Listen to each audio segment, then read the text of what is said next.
Today, I'm going to do something a little bit different. I'm going to share a prophetic word for David Scott, or otherwise known as the Kiffness.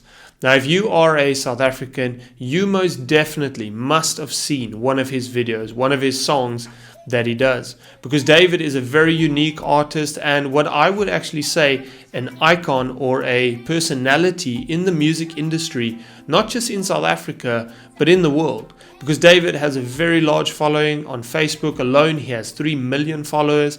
And on YouTube, he almost has 2 million. Now, one of David's or the Kiffness, their song came over my feed while I was scrolling through YouTube. And as I watched that video, my spirit just got stirred to give a word to him.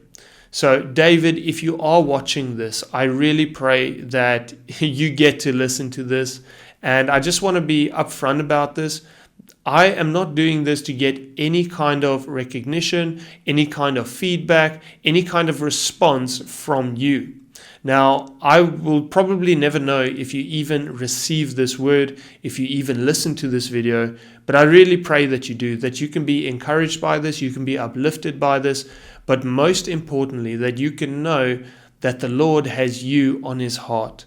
So I was just led to make this video, share this on my channel, and I really pray that you receive this message one day, that you get to listen to this.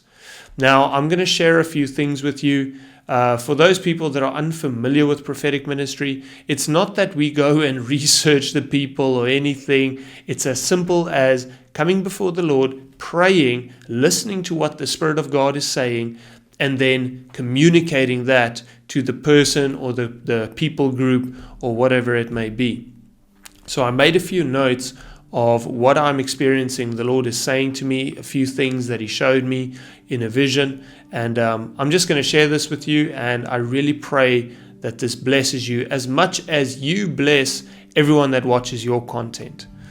So the first picture that I got, or the first impression that I got, is I believe that you grew up in a conservative religious home. I just sense that there might be a sense of faith in your life. It's almost like I can see it in your eyes.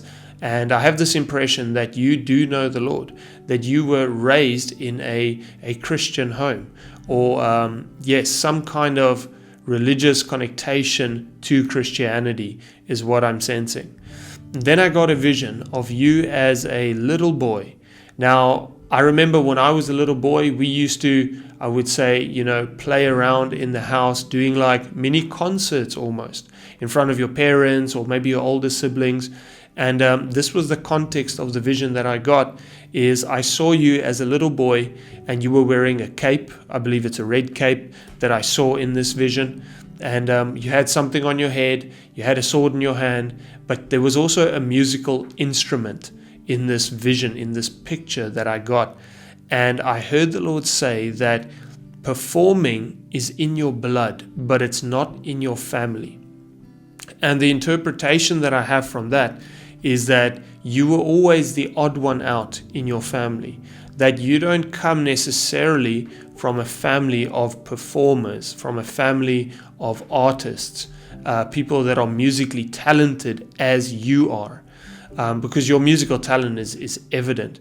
And I believe that's something that the Lord has placed inside of you, how he's made you. And then I also saw that in your growing up years, that people had a certain idea of what you should go and do. Maybe it's an occupation or a career path that they, I wouldn't say try to force upon you, but they had a preconceived idea of where you're going to go in your life, the things that you're going to do in your life. But I sense that you always had it on your heart. You had this burning desire in your heart to follow the passions that the Lord has given you, and that is music, to create music. But you went down a path first, and it's not like you succumb to peer pressure. But as we grow up, it's very difficult to make the right choices like that, career paths, at such a young age. So that's just what I sense, is that your parents and your peers, maybe even your siblings, I don't know if you have siblings, had a specific plan and opinion for your life, but at a time in your life, you turned away and you followed your heart. That's just what I see. Now, I don't know actually how to explain this, And I don't know if there is a doctor in your family, but I had a vision of a doctor. I don't know who it is. Maybe it's your father or someone. I'm not sure, but I believe that you will know what this means. I'm literally just sharing what the Lord has shown me. I also see you now in Cape Town. This is something that I know by the natural. This is not revelation. This is something that I know, that you reside in Cape Town. But what I saw is that there was a season of your life that you were in Joburg.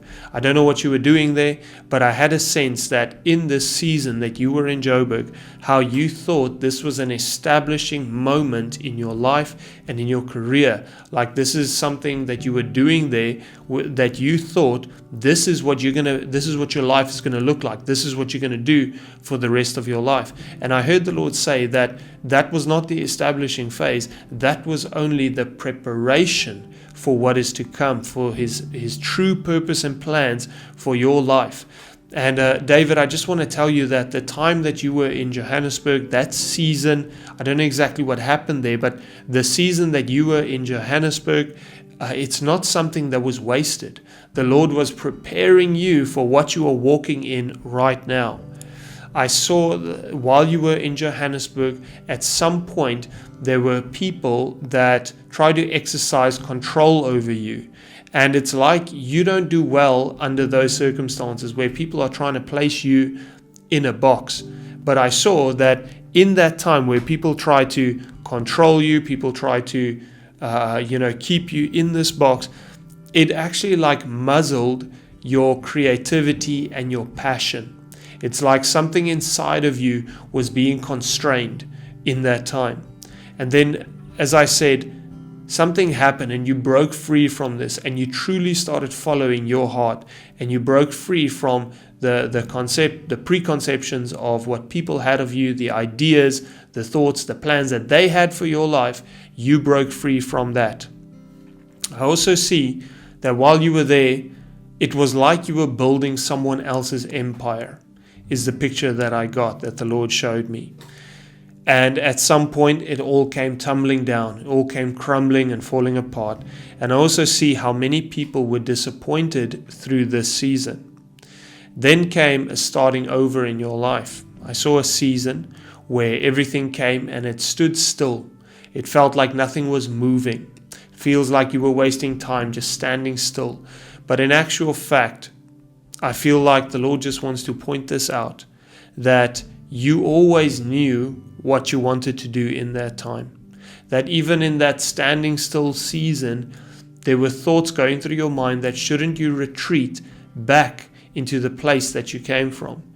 But I strongly just sense that the Lord is so proud of you, of the decisions that you made to trust Him despite the uncertainty, because I sense that there was a lot of uncertainty in that specific season of your life.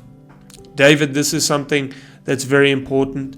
I believe that the Lord has called you to be a light in a dark industry that you are in.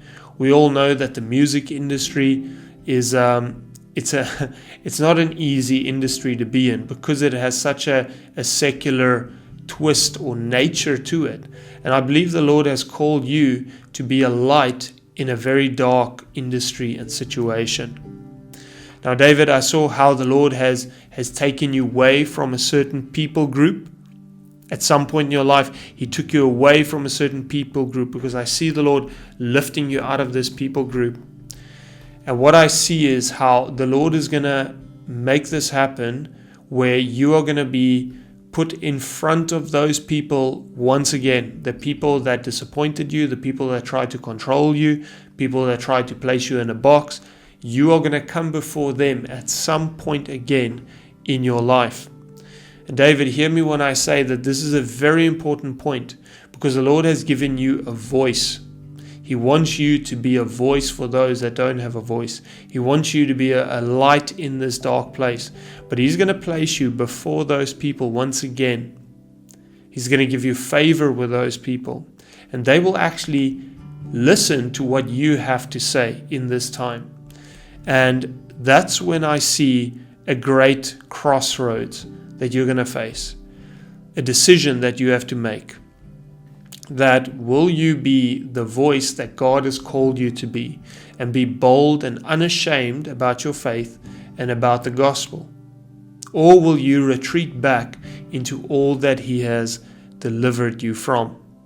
Because David, the Lord has given you a platform through your content, through your gifting, that will place you in front of many influential people. He will place you in front of even people that you look up to, icons in the industry. These people will actually give an ear to listen to what you have to say. And that is once again part of the great crossroads. That will you be unashamed of your faith, or will you retreat back into everything the Lord has actually saved you from in that time? So David, I also heard how the Lord say that He's extremely well pleased with you. He's extremely proud of everything that you've done, how far you have come, despite the difficult and unusual road that you have walked to get to where you are. I just hear the Lord say that He's extremely proud of you for what you have done and how far you have come with His help, with His grace. Now, David, if there's anything that you can take away from this word that I'm giving you, is remember the crossroads, that the Lord wants to use you as a voice, not just in South Africa, but in the nations. That because of what you do, it gives you many favors and open doors with people that would usually not be open to the gospel. But it's going to give you a very unique opportunity to speak to very influential people, very famous people, people that I would almost say the common church cannot reach because of the nature of their lifestyle, I would say, or their status. But you're going to have an opportunity to minister to those people, to share the gospel with them as it is in your heart. So David, the Lord's only going to increase your footprint, increase your voice, almost like give you a loudspeaker. But you're going to have a choice into how you are going to use this. Because the Lord has predestined for you for greatness. He has predestined you to be a voice. And you're going to have to decide, what do you do with that? But I believe that this word is resonating with you, that this is making sense to you, that what I'm saying, that this is something that you've been feeling in your heart. And as I said, this word is truly just to uplift you, to bless you, and as you bless us. So thank you, David, for what you do, and I really pray that the Lord's hand is upon you in everything that you do going forward. May it really bless you. May you be blessed, and